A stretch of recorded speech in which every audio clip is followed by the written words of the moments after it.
जय हिंद मेरे प्यारे दोस्तों। भास्कर जॉब एकेडमी में आपका स्वागत है। मैं हूं अग्रवाल सर, अर्थमेटिक फैकल्टी। आज से हम शुरू करने जा रहे हैं अर्थमेटिक का एक टॉपिक जो परसेंटेज से होगा। टॉपिक वाइज मैं पढ़ाऊंगा, तो चलिए स्टार्ट करते हैं। इस सवाल को बनाने से पहले एक दो थ्योरी देख लेते हैं कि आखिर लैंग्वेज के सवाल में को बनाने में हमें प्रॉब्लम क्या होता है। तो लैंग्वेज के सवाल को बनाने का तरीका है कि आप सवाल को पढ़िए, उनका शॉर्टकट करिए और उनमें दिए गए जानकारी से, दिए गए आंकड़ा से एक इक्वेशन बनाने का प्रयास करिए, समीकरण बनाने का प्रयास करिए। अगर आप समीकरण बना लेते हैं तो उसके बाद मैथमेटिकल में केवल जोड़, घटा, गुणा, भागा, बस यही बाकी रहता है। बस इक्वेशन कैसे तैयार करें, यही सबसे बड़ी बात होती है। चलिए, इक्वेशन के बाद हम जानते हैं इक्वेशन में एक बराबर का चिन्ह होता है। उससे पहले वाले भाग को LHS कहते हैं और उसके बाद वाले भाग को RHS कहते हैं। यानी एक बराबर का चिन्ह कुछ पदों, कुछ राशियों के बीच आना जरूरी है, तभी वह इक्वेशन कहलाता है। तो चलिए आप जानते हैं इक्वेशन का एक नियम है कि इस साइड का राशि और इस साइड का राशि सेम जाति का होना चाहिए। भले ही उसका यूनिट छोटा हो या बड़ा हो, लेकिन जाति सेम होना चाहिए। जैसे अगर इस साइड पास है तो इस साइड का राशि भी पास के फॉर्म में ही होना चाहिए। इस साइड का राशि अगर फेल के फॉर्म का है तो इस साइड के राशि भी फेल के फॉर्म का ही होना चाहिए। इस साइड का राशि अगर मान लीजिए द्रव्यमान के रूप का है तो इस साइड का राशि भी द्रव्यमान के रूप का ही होगा, भले ही इसका यूनिट अलग अलग हो। इस साइड अगर केजी हो तो इस साइड ग्राम भी हो सकता है, मिलीग्राम भी हो सकता है, ये सब हो सकता है, लेकिन राशि सेम होना चाहिए। यूनिट उसका छोटा भी हो सकता है, बड़ा भी हो सकता है। तो चलिए, ये छोटा सा जानकारी था, इनको याद रखिए। आगे बढ़ते हैं, परसेंटेज का एक टॉपिक है, इनको सॉल्व करते हैं। हमारा जो पढ़ाने का मेथड है वो प्रत्येक सवाल पर 3-4 तरीका है। बता दूं, पहला तरीका है हमारा बेसिक कंसेप्ट। बेसिक से जैसे आपका 8वां, 9वां, 10वां, इंटर तक में जो पढ़े हुए हैं वही बेसिक एक्स लगा के माना की करके जो बनाते हैं वही है आपका बेसिक। तो मैं पहले बेसिक से पढ़ाऊंगा, जिससे आपका थ्योरी मजबूत होगा, कंसेप्ट क्लियर होगा। दूसरा तरीका है हमारा ट्रिक। ट्रिक से सवाल शॉर्टकट बनता है, लेकिन मैं ट्रिक से पढ़ाऊंगा नहीं, बल्कि बेसिक के तहत मैं ट्रिक को ही प्रूव कर दूंगा कि ट्रिक बनता कैसे है, ये बनाने के लिए ही सिखा दूंगा। तो लेकिन इसे मैं पढ़ाऊंगा नहीं, कुछ सवालों में ट्रिक बना के दिखा दूंगा, फिर आपको खुद से ही ट्रिक बन जाएगा। तीसरा तरीका है हमारा technical approach.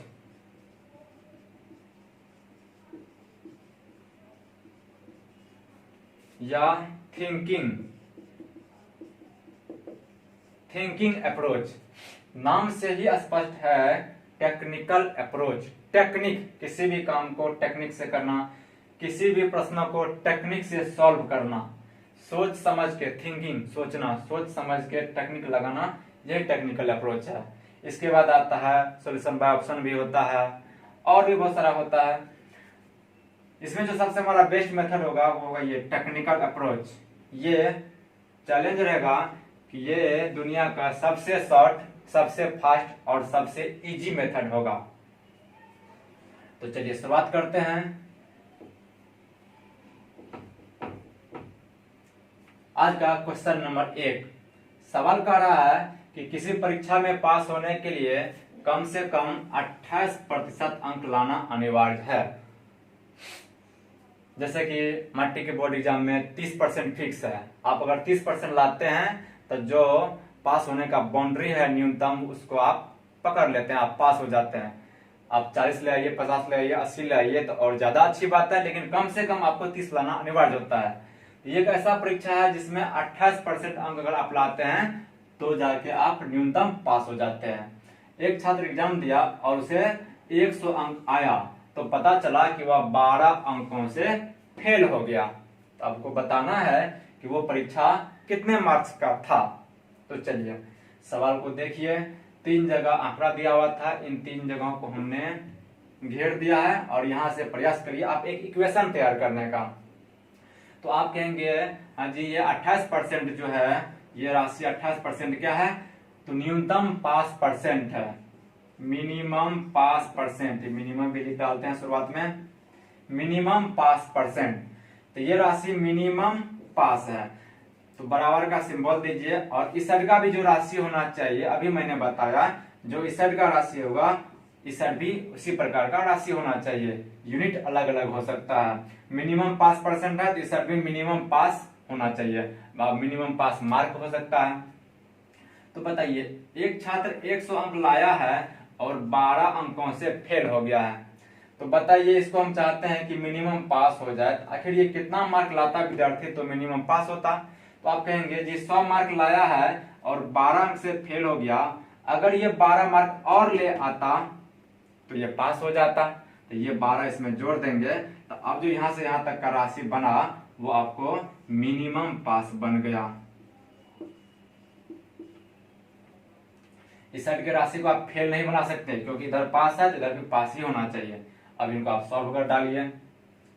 28% is equal to 112, 28 से काटेंगे आप, 4 चांस में कट रहा है, 1% का वैल्यू हो गया 4। और एक बात जान लीजिए, परसेंटेज में टोटल का मतलब होता है 100%, परसेंटेज में टोटल मतलब 100%, इस बात को याद करिए। चलिए 1% का वैल्यू 4, तो 100% का वैल्यू कितना होगा, ये हमारा कुल मार्क हो जाएगा, कुल पूर्णांक हो जाएगा। अब 1 को 100 कैसे बना सकते हैं, तो 100 से मल्टीप्लाई कर दीजिए या डबल जीरो चिपका दीजिए, इधर भी डबल जीरो चिपक जाएगा, 400 मार्क्स आंसर। स्क्रीनशॉट ले लीजिए और फिर से आप देखना चाहें तो फिर से देख लीजिए। शुरुआती में अगर समझ में नहीं आए तो दोबारा से वीडियो को देखा करिए, कुछ और प्रॉब्लम हो तो कमेंट में आप पूछ लिया करिए। तो चलिए अब शुरुआत करते हैं क्वेश्चन नंबर आज का 2। दूसरा क्वेश्चन, सवाल आप खुद से पढ़ लीजिए, मैं केवल समझा देता हूं और इसका सलूशन करता हूं। सवाल है कि किसी परीक्षा में पास होने के लिए कम से कम 35% अंक लाना अनिवार्य है। एक छात्र जब 200 अंक लाता है तो वो पाता है कि जो उसका न्यूनतम पास कट ऑफ था उससे 25 अंक ये मार्क ज्यादा है। तो अब बताइए कि कितना पे न्यूनतम पास था। तो आप कहेंगे 200 लाने के बाद अगर 25 मार्क ज्यादा आ गया है तो 25 कम पे पास था, यानी कि 175 पर ही न्यूनतम पास था। और परसेंट के रूप में न्यूनतम पास कितना है, 35%, अर्थात 35% का वैल्यू जो हो जाएगा वो 200 माइनस 25 होगा। ये क्या है, न्यूनतम पास परसेंट, तो इधर भी न्यूनतम पास अंक होना चाहिए। 200 लाने के बाद 25 अंक उसको ज्यादा आ गया न्यूनतम पास से, इसलिए 25 कम करेंगे तो जो राशि बचेगा, जो मार्क बचेगा वो न्यूनतम पास का होगा। तो 35% बराबर 175, 7 से काट रहे हैं, 7 पंच 35, 7 से 7 दूनी 14, 3 पर 5 35, 7 पंच 35, 5% का वैल्यू 25। अब हमारा सवाल है कि परीक्षा का पूर्णांक क्या है। पूर्णांक का मतलब कुल पूर्णांक, टोटल पूर्णांक बताइए। हम जानते हैं कि परसेंटेज में टोटल का मतलब 100%, हमें 100% निकालना है। तो 5 में इतना, तो 1 में कितना, 100 में कितना, आप ऐसे भी कर सकते हैं, लेकिन हमारा कैलकुलेशन थोड़ा अलग प्रकार से होगा, तो उसके लिए आप सीखिए, क्योंकि कैलकुलेशन सीखना भी जरूरी है। 5 को आप 100 बना सकते हैं, कैसे, दो ही आधार से बनाना है आपको, या तो गुना करके या भागा करके, जोड़ घटा करके नहीं। तो 5 को कितना से गुना करें तो 100 होगा, तो आप कहेंगे 20 से, तो 20 से दोनों तरफ गुना कर दीजिए। अब ये 5 नहीं बल्कि 100% हो गया, और यहाँ पे हो गया आपको वैल्यू 25 गुना 20, 25 दूनी 50 और आगे में ये 0, 500 मार्क्स,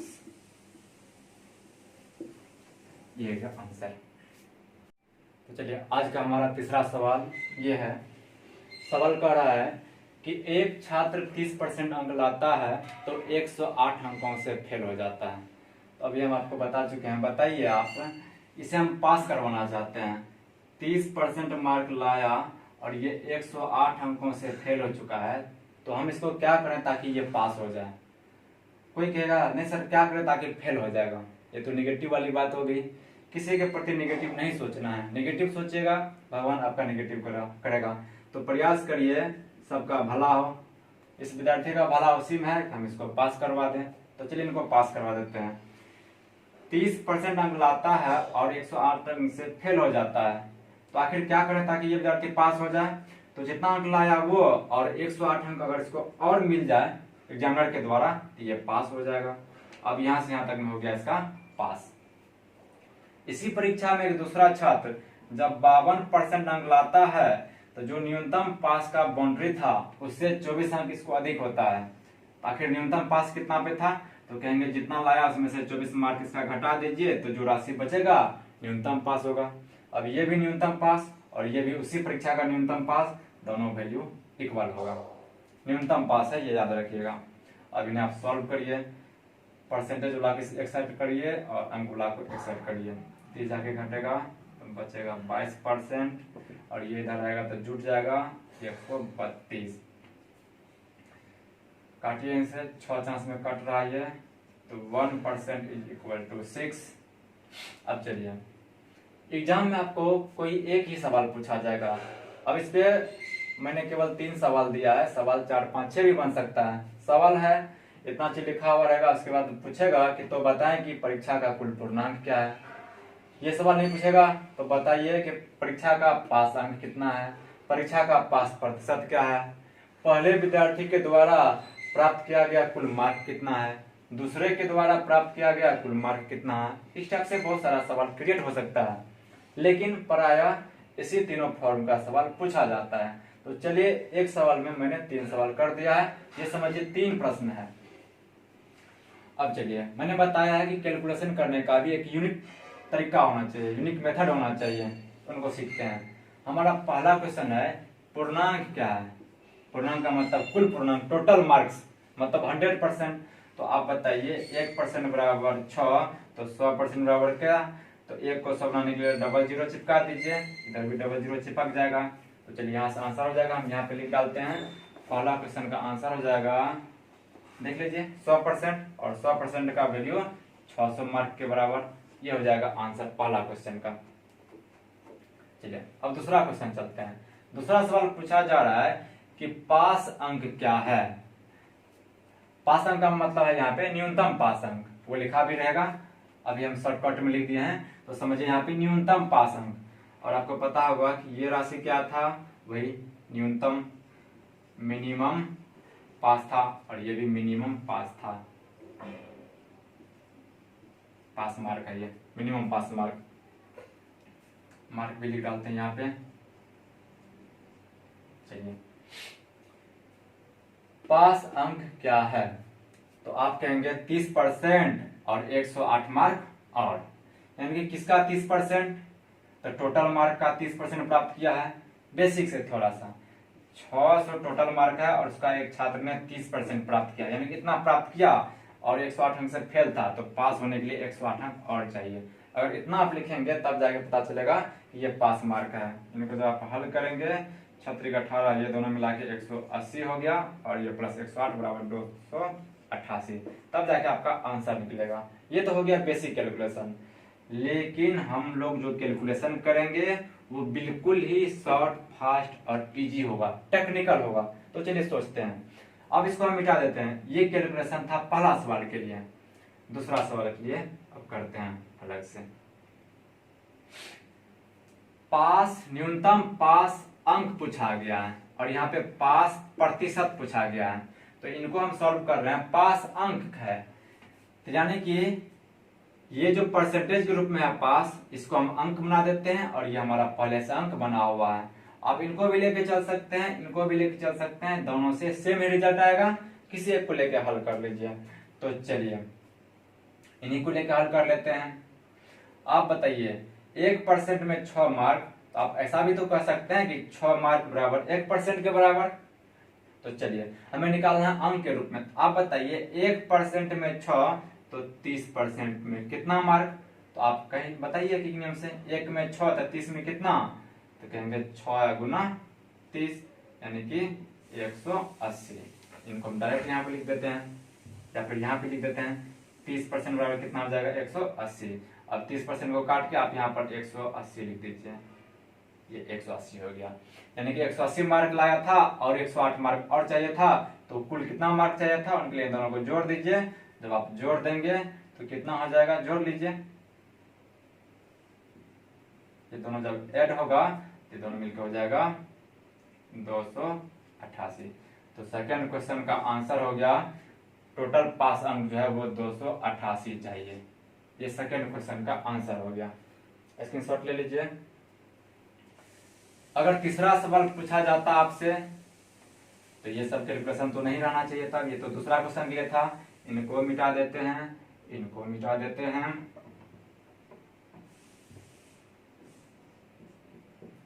चलिए तीसरा सवाल है हमारा कि पास प्रतिशत बताइए, परसेंटेज के रूप में चाहिए पास। कहीं से भी हल कर सकते हैं, आप बताइए। यहाँ पर परसेंटेज के रूप में चाहिए तो यहाँ का राशि तो परसेंटेज पहले से ही है, ये अंक के रूप में है, डिजिट के रूप में है, इनको बना देते हैं परसेंटेज। तो चलिए अंक यानी कि 108 अंक को परसेंटेज के रूप में कितना लिखेंगे, तो आप कहेंगे जी 6 मार्क को 1% लिखते हैं तो 108 को कितना लिखेंगे, आप एक एक से बना लीजिए। और आप यहां से भी बना सकते हैं, तो चलिए इस बार यहां से बनाते हैं। बताइए हमें 24 मार्क को परसेंटेज में चेंज करना है, तो करिए 6 में 1 तो 24 में कितना। हल करने का दो उपाय होता है, आप इधर से भी मल्टीपल देख सकते हैं और इधर से भी देख सकते हैं। बताइए क्या गुना ज्यादा रिजल्ट निकाल रहे हैं, तो 4 गुना, तो जो रिजल्ट आएगा वो भी इसका 4 गुना आएगा। 4 गुना है, इधर भी 4 गुना होगा, इधर जितना गुना होगा उधर इतना गुना होगा। इधर से अगर करना हो तो इधर से करिए, इधर से करना हो तो इधर से करिए, इस टाइप से होता है सोल्यूशन। तो 1 का 4 गुना 4%, यानी कि 24 अंक परसेंटेज में 4%। तो अब बताइए 52% अंक लाया तो 4% अंक ज्यादा था, तो न्यूनतम पास कितना पे था, तो 52/4 बराबर 48%। तो तीसरा सवाल का आंसर हो जाएगा 48%। यह है हमारा कैलकुलेशन करने का शॉर्ट तरीका। तो ये वाला टॉपिक क्लियर हो गया। आप बुक में जाइए, बुक में देखिए और कहीं से भी सवाल मिलता है उसको आप बनाइए। फिर अब हम कल मिलेंगे और कल नया टॉपिक कोई होगा। तो चलिए आज के लिए इतना ही। खुश रहिए, आबाद रहिए, पड़ोसी का भी ध्यान रखिए, अपना भी रखिए, सबका रखिए। धन्यवाद।